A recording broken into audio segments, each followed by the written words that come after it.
Hi guys, in this video, I'm going to teach you how to create a contacts list in monday.com. We're going to build a clean, reliable contacts list using a ready-made template so you can get organized fast.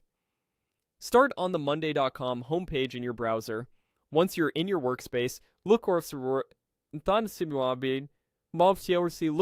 the top or left area of the interface for the plus icon.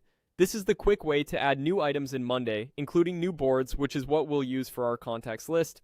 Click the plus icon to open the creation menu. From here, hover your mouse over the board option. Instead of starting from scratch, choose Start with Template. Using a template saves time and ensures you get the right columns and structure from the beginning. The template center will open. Use the search bar and type contacts. You'll see a contacts template appear in the results. Click it to open the preview. This preview shows you the basic layout you'll get. Typically a table with columns for contact names, companies, and communication details. It's a helpful way to confirm it matches what you need before you add it to your workspace. When you're ready, click Use Template.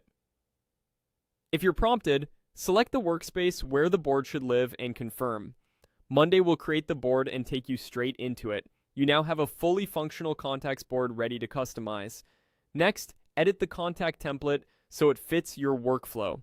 Review the columns you see. Commonly, things like name, company, email, phone, status, owner, and notes.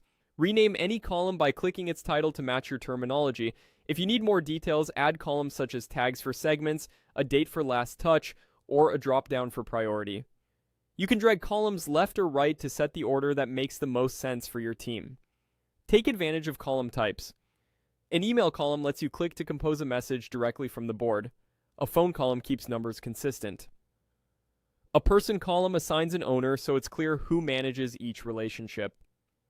Keep your fields simple and standardized to make filtering and sorting easier later on. Replace any sample items with your own contacts by clicking into each cell and typing. If you need more rows, add new items the same way you would in any Monday board. As you refine the structure, focus on the minimum set of fields you'll actually maintain. This keeps the board clean and adoption high. And that's it. You've created a contacts list in monday.com, selected the right template, and tailored it to your needs. Save your changes, and you're ready to start managing relationships with clarity and confidence.